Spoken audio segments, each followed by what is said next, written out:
पर वैसे कि कैसे मैनेज करता नहीं अपन क्लिनिक जनता के बीच जाके डिस्टर्ब नहीं क्यों? बिल्कुल डिस्टर्ब नहीं किया, बहुत काम करे के जिक्र दिल में इच्छा हुई कैसे भी काम कर सकते। अच्छा, हमारा पूरा यहाँ पे पूर्ण विश्वास बा कि यहाँ के जीते में निश्चित तौर पे जनता के विश्वास पर खड़ा उतरेम और जमीनी जौन मुद्दा बा गरीब के हक के लड़ाई लड़ेम और एक तरह से शारीरिक जौन सेवा दिया था लोग के दुख बीमार होता ओकरा अलावा भी और जौन रोड के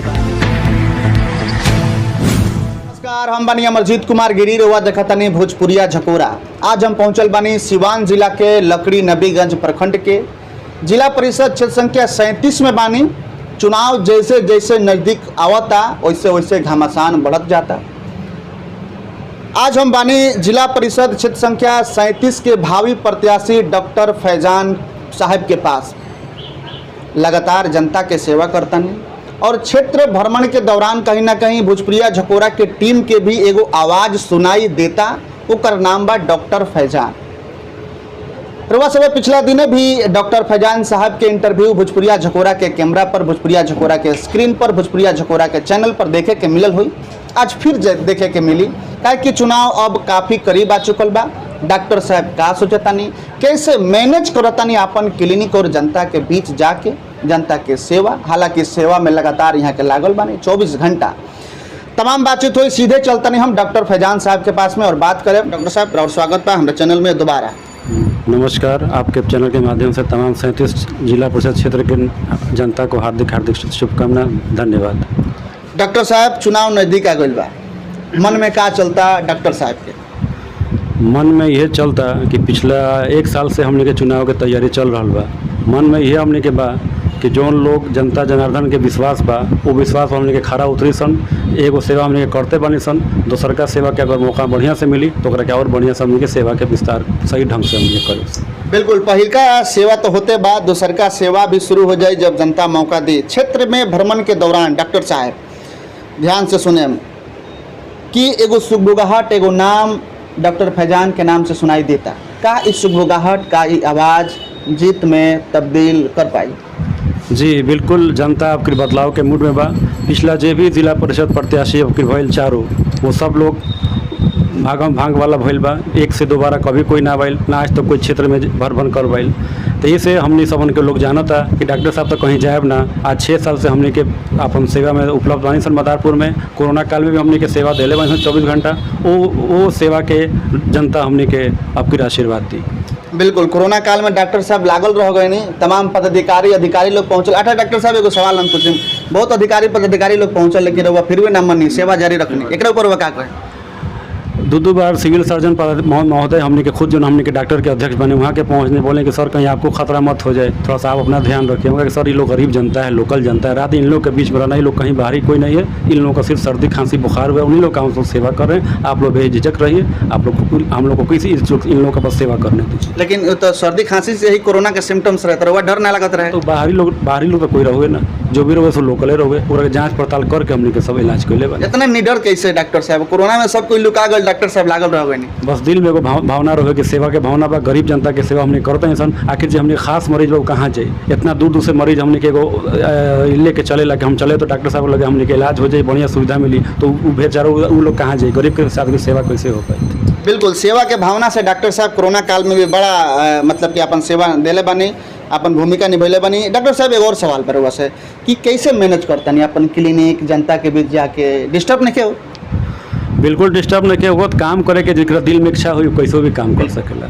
मान ली कि कोई भी अगर सरकारी नौकरी करे वाला आदमी, ओकर सब अपन टाइम बनल होला ना कि हमरा 10 से 4 नौकरी करे के, ओकर बाद कहाँ जाए के बा, कैसे मार्केटिंग करे के बा। वहीं हमने के अपन सुबह 6 बजे से लेकर शाम के 6 बजे तक अपन ड्यूटी करके फिर अपना हमने के क्षेत्र में चल जाए जनता के बीच में, जनता के आवाज़ लेवे खातिर आदमी के 4 घंटा 5 घंटा जब भी टाइम मिलेला हमने के लोग के बीच में बानी सन। यहाँ भी जो लोग आवेला वो लोग कहेला कि ना रुआ काम से हमने के बहुत खुश बानी सन, बस समय के हमने के इंतजार बा, समय के इंतजार जनता करता। अच्छा डॉक्टर साहब, जीतला के बाद तक प्रेशर बढ़ जाए, काम बढ़ जाए, जनता भी खोजे लगी कि डॉक्टर साहब जीत गए, कहाँ माने हमने के बीच में खियावत, तो भागल भागल आई लोग क्लिनिक पर।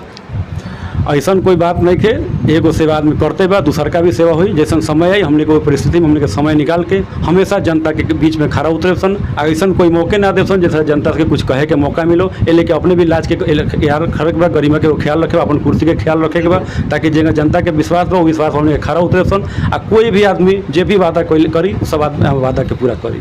बिल्कुल वादा के पूरा करम सन। एगो कुर्सी के जौन मान मर्यादा होला, कुर्सी के जौन सम्मान होला डॉक्टर के, बिल्कुल वो सम्मान के डॉक्टर साहब कहते हैं कि झुके ना दे, वो मान मर्यादा के उस सम्मान के बरकरार रखें। अगला सवाल बा डॉक्टर साहब, अगर क्षेत्र के जनता आशीर्वाद देता, प्यार देता, रउआ जीता तने तो क्षेत्र के जनता खातिर बढ़िया प्लान जो अब तक ले केहू ना सोच पाओ डॉक्टर साहब इस क्षेत्र खातिर एगो जिला परिषद के रूप में, हालांकि जिला पार्षद के जौन नाम बा एगो बहुत भूमिका निभावता, आपदा में हो गई, प्रशासनिक व्यवस्था में हो गई, कि का सोचले बनी, का प्लान बढ़ाऊ? हमने के सबसे पहले स्वास्थ्य सेवा बिल्कुल दुरुस्त करे के बा। जैसे अपने रउआ क्षेत्र में भ्रमण करते हो के देखे कि स्वास्थ्य सेवा एकदम बिल्कुल चरम है, कुछ कोई भी व्यवस्था नहीं के। तो इतना बढ़िया नबीगंज में हॉस्पिटल बा, सब कुछ पास, लेकिन सुविधा कोई चीज़ के नहीं के, ना दवाई बा, ना सुई बा, ना डॉक्टर बा, स्टाफ बा। रात बिरात कोई भी मरीज जाला हमने के लगे रोगी फोन करला तो हमने के अपना लगे बोलवा के ओकर व्यवस्था हमने करेंगे सर। तो हमने के अपन सिविल सर्जन महोदय के जरिए बात करके, कलेक्टर साहब के जरिए बात करके, चेयरमैन साहब से बात करवा के आदमी एक बार सर्वे करवाए कि सर वहाँ पे सब कुछ है लेकिन कोई भी अवेलेबल नहीं है, चल के एक बार सर आप लोग देखिए। तो हमने के ये रही कि 24 घंटा वहाँ पर सुई दवाई डॉक्टर स्टाफ के अवेलेबल करवाओल जाए, एम्बुलेंस व्यवस्था करवाओल जाए। और हमने के प्रयास रही कि हफ्ता में एक बार हर संडे जितना स्पेशलिस्ट डॉक्टर बोलवा, हार्ट वाला डॉक्टर, चाइल्ड वाला, डेली डॉक्टर, गायनेकोलॉजिस्ट जो भी हो, आदमी एक बार बोलवाई, वो लोग की व्यवस्था करवाई, फ्री कैंप करवाई, ताकि गरीब जनता के जी समाधान हो जाए। ये लोग के सिवान छपरा गोपालगंज जाए की जरूरत ना पड़े। बिल्कुल सिवान छपरा गोपालगंज जाए के जरूरत ना पड़े। लेकिन डॉक्टर साहब एगो और ही सबसे तीखा सवाल रुआ से पूछें कि आमतौर पे सुनल जाला कि जिला परिषद लोग जीत के जाके लाख, 2 लाख, 10 लाख, 5 लाख में बिक जाला, रौरा करा के कैसे काउंटर करें? ऐसा हमने के होके नहीं के देवे के, हमने के बस आपन जो हम काम करते बानी सन वो चीज़ पर भी आई। तो हमने के ये काम करते करते भी उस काम के भी हमने के खड़ा उतरे सन, ना हमने के बिकाऊ हैं सन, ना बिके वाला हैं सन। ईमानदार जनता देख के हमने के ईमानदारी पर हमने के जनता चुनता। बस जनता हमने के समय के इंतजार करता कि जगह यहाँ इच्छित नहीं कि यहाँ आज तक ना 10 रुपया में कोई से ठगले बा, ना वो में हमने के ठगे वाला महसूस करे सन। बस सिर्फ जनता हमने के महसूस करता कि कहिया ऊपर नतीजा हो कि डॉक्टर साहब को वहाँ हमने के पहुँचाएँ सन, डॉक्टर साहब ईमानदार छवि के हैं और डॉक्टर साहब वो काम के कर सके नहीं। बिल्कुल डॉक्टर साहब ईमानदार छवि के बाने और बिल्कुल सही बात बाकी क्षेत्र में भी और आसपास के क्षेत्र के भी जनता ये बात के चर्चा जरूर करता कि डॉक्टर साहब ईमानदार छवि के तो जरूर बने। डॉक्टर साहब एगो और आखिरी सवाल रउआ से पूछें कि जाते जाते अब हमारा बुझाता कि 21-11 के नॉमिनेशन शुरू हो जाए, 21 से 23 से 29 के बीच में नॉमिनेशन बा अक्टूबर में। और डॉक्टर साहब बिल्कुल कहते हैं कि जनता इंतजार करता समय के कि समय कब आए। डॉक्टर साहब भोजपुरिया झकोरा के कैमरा के माध्यम से अपना क्षेत्र के सम्मानित जनता से का कहें, का मैसेज दें? रउआ लोग से हम ये कहें जनता जनार्दन 37 जिला परिषद क्षेत्र के कि रउआ लोग निश्चित रही, इंतजार करी समय के, समय आवे दी।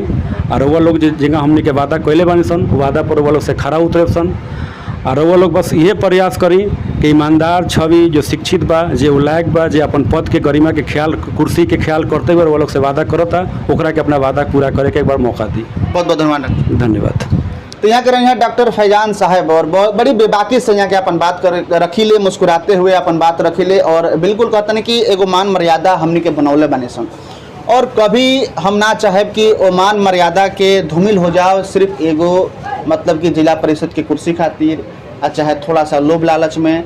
हम अपना क्लिनिक पर कई साल से सेवा देता नहीं, लेकिन आज तक ले कोनो आरोप नहीं के ठगी के। तो ऐसा बातें नहीं के कि जौन चर्चा होला कि जिला परिषद जितला के बाद जाके लोग बिक जाला, ऐसा तो सवाल नहीं के हो सकत। क्या है कि डॉक्टर साहब कहते कि खुद हम एगो डॉक्टर बने, एगो मान सम्मान बा हमरा कुर्सी के, कबो दाग ना आई। और अपना क्षेत्र के जनता से गुहार लगाओ तनी कि बिल्कुल समय के इंतजार बा, वह लोग समय के इंतजार करी और एगो शिक्षित ईमानदार नेता के चुनी। और भोजपुरिया झकोरा भी लगातार लागल बा, क्षेत्र के भ्रमण करता कि क्षेत्र में का चलता, जनता के मन में का चलता, प्रत्याशी लोग के मन में का चलता, जनता के बाद प्रत्याशी के पास में पहुंचावे का प्रयास करते नहीं सन और प्रत्याशी के मन में का चलता ये भी बात हमनी के जनता के पास पहुंचावे के लगातार। का नाम बताओ? नहीं अरुण कुमार चौहान। अरुण जी डॉक्टर फैजान साहब के जानता नहीं? जी अच्छा तरीके से जानता नहीं। कितना दिन से जानता नहीं? लगभग पिछले 8 साल से। 8 साल से जानता नहीं? तो रउआ पता हो कि वहाँ के जिला परिषद के भावी प्रत्याशी बन? जी हमरा सब पता बा। यहाँ कार्यशैली बा जौन बहुत अच्छा बा। 7 साल से यहाँ के क्लिनिक खोलले बानी, तब तक हम यहाँ से अवगत बानी। बाकी यहाँ के फैमिली के बैकग्राउंड फीडबैक के विषय में ये पूरा 37 क्षेत्र के पूरा जनता जानता। पूरा जनता जानता।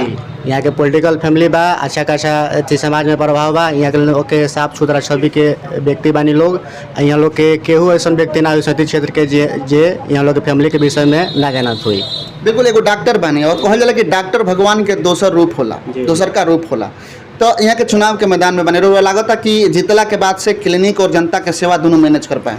जी हमरा अच्छा हमारा पूरा यहाँ पे पूर्ण विश्वास बा कि यहाँ के जीते में यहाँ के जनता अगर सिलेक्ट करी तो यहाँ के निश्चित तौर पे जनता के विश्वास पर खड़ा उतरेम और जमीनी जौन मुद्दा बा गरीब के हक के लड़ाई लड़ेम। और एक तरह से शारीरिक जौन सेवा दिया था लोग के दुख बीमार होता ओकरा अलावा भी और जौन रोड के बा कानूनी व्यवस्था, सड़क और बिजली के भी जौन विधि व्यवस्था होला, सारा स्वास्थ्य व्यवस्था मेंटेन करके डॉक्टर साहब अपना स्तर से चलें। अच्छा डॉक्टर साहब कहने के हमारे प्राथमिकता में रही स्वास्थ्य के व्यवस्था दुरुस्त करे के प्राथमिकता में रही, का दिक्कत ना रहो और कुछ क्या आवश्यकता बा कि स्वास्थ्य सबसे पहले होकर के चाहिए? स्वास्थ्य शिक्षा सबसे प्राथमिकता होला। समाज में ये सब अगर बनल रही अच्छा तरीका से तो समाज के विकास होला। ओकर बाद गरीब के केहू प्रताड़ित ना करी। अगर शासन और जौन होला पावर जेकरा हाथ में होला वो व्यक्ति अगर अच्छा बा तो ओकरा अंडर में जो भी व्यक्ति आवेला ओकरा क्षेत्र में केहू व्यक्ति प्रताड़ित ना करी। यहाँ के भी जिम्मेवारी बा व्यक्ति के रख रखाव कईल और मान सम्मान के एगो बात हुई डॉक्टर साहब जीतम तो केहू के मान सम्मान पर केहू ठेस ना पहुँचाई। शान से कहीं भी लोग बोलिए कि 37 क्षेत्र के हम अथी हैं जो जानता है डॉक्टर साहब हमारे जिला परिषद हैं। जी बिल्कुल मान सम्मान के बात पर और मान सम्मान के बात बचा रही भैया कहता नहीं कि बिल्कुल कहे कि ये लोग गर्व से कह पाई कि हमने के बिल्कुल एक और बात कहे के बाद जब तक शिक्षित योग्य और ईमानदार व्यक्ति राजनीति में हिस्सा ना ली तब तक अयोग्य व्यक्ति ही जनता पर राज करी। जरा ना करे के चाहिए ऊ करी। जनता के ये बात के ख्याल रखे चाहिए, कंपेरिजन करे के चाहिए प्रत्याशी में कि शिक्षित ईमानदार योग्य संघर्षशील व्यक्ति के ही हाथ में पावर देवे के चाहिए।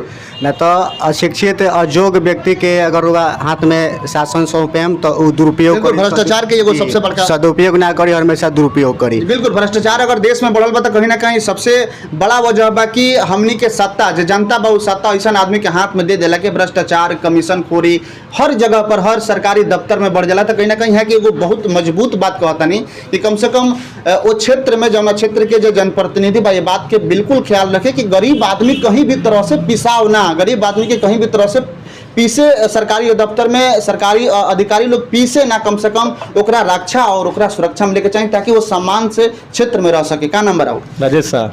राजेश जी का देखते हैं डॉक्टर फैजान जी बानी मैदान में और चुनाव के नजदीक धीरे धीरे मतलब उल्टा गिनती अब शुरू हो गई बा सब प्रत्याशी लोग के ए बीच में एगो जनता के रूप में रोड़ा का डॉक्टर साहब मतलब काम करे मिशन बात नहीं है। डॉक्टर साहब बहुत भरोसा बा। डॉक्टर साहब पहले से भी काम करत नहीं सब लोगों से। काहे भरोसा बा डॉक्टर साहब पर डॉक्टर और लोग पर काहे ना? देखिए कोरोना काल में सारा डॉक्टर लोग भाग जाओ लेकिन हमने के डॉक्टर साहब को भी भाग लेंगे 24 घंटा यहाँ का सेवा देते नहीं। 24 घंटा सेवा ही तो बात भाई तो सब लोग जानता है सब लोग चल जाए लड़ाई भी लड़ ले आप मन कर दीजिए लेकिन यहाँ का ना जाए पूरा डिप्टी जाते नहीं। बिल्कुल एकदम जान पर खेल के सेवा कैले जी जी एकदम तरवा लोग साथ में बानी। जी पूरा सपोर्ट बा। क्षेत्र में का मूवमेंट चलता जी क्षेत्र में का मूवमेंट चलता है ये मतलब चल रहा बा बच्चे चल रहा जी ये चल रहा बा तो चल रहा तो चलिए लगातार यहाँ लोग 37 के और लोग भी बा हमारे पास में साथ में लेकिन वो लोग दूसरा क्षेत्र से बात हम सोचनी है कि वही आदमी से बात होगी जो क्षेत्र संख्या 37 से बिलोंग करता। तो लगातार हमने के बनल बनी सर जनता के बात प्रत्याशी तक प्रत्याशी के बात जनता तक पहुँचावे के प्रयास लगातार करता नहीं